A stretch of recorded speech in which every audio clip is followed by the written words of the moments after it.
We spend a lot of time thinking about the energy we get from the sun way up above or from the power grid all around us. But what if the most consistent, most reliable energy source for your home was literally right under your feet? Today, we're digging into residential geothermal energy and tackling the one big question everyone asks. Is it really worth the cost? All right, here's how we're going to break it down. First, we'll look at why our heating and cooling bills are so painfully high. Then, we'll get into the simple science that makes geothermal tick. We'll cover the different types of systems you can get, dive into the all-important numbers, the cost versus the long-term value. And finally, we'll take a peek at where this amazing technology is headed. Let's get into it. Okay, first things first. Let's set the stage by looking at the problem geothermal is designed to solve. And that problem is the absolutely huge amount of energy and money we all spend just keeping our homes comfortable. Just take a look at this. For a typical household in the US, space heating and cooling add up to almost a third of the entire electricity bill. Think about that for a second. For every $100 you spend on power, more than 30 of it is just for fighting the weather outside. That's a massive target for potential savings. So what if you didn't have to fight those brutal summer heat waves or freezing winter nights? Well, that is the elegant, simple idea behind geothermal. It takes advantage of a really cool fact. Once you go just a few feet underground, the Earth's temperature stays remarkably stable all year round. It's like a natural thermal battery just waiting for us. And the hero of this whole operation is something called a ground source heat pump, or GSHP for short. It's basically two main parts. First, you've got these pipes buried in your yard, that's the ground loop, and their job is just to trade heat with the earth. Then you've got a unit inside your house that takes that heat, concentrates it, and moves it where it needs to go. And the whole system runs on one of the most basic rules of physics, one you definitely learned in school. Heat always flows from a warmer place to a cooler place. That's it.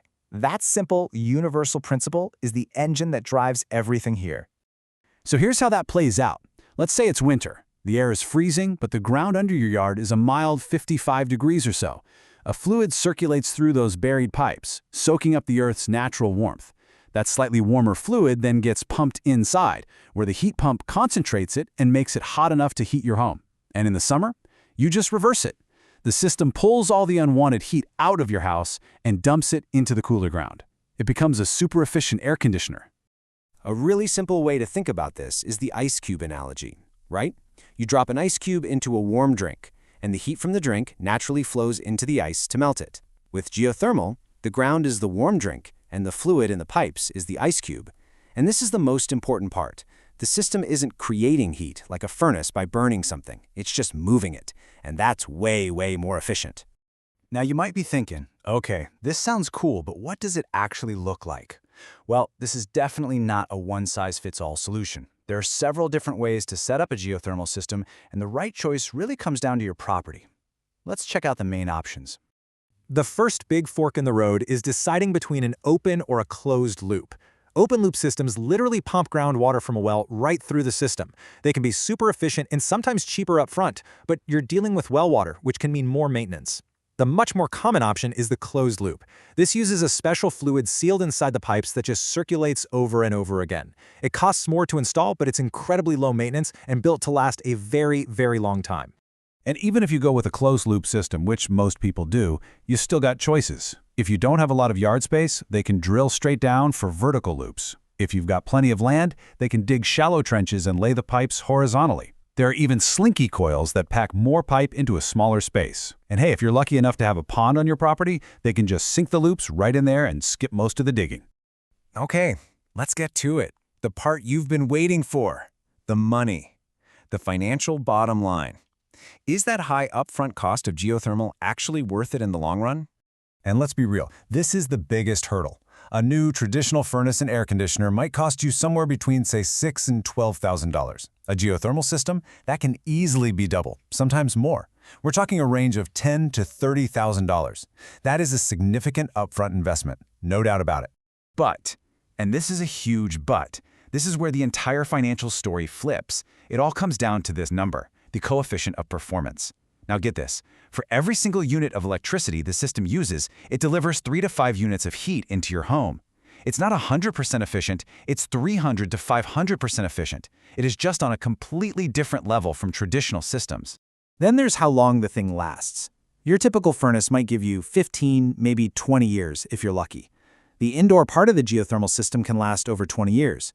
But the ground loops, the part that's expensive to install, are built to last for over 50 years. Some are designed to last 100.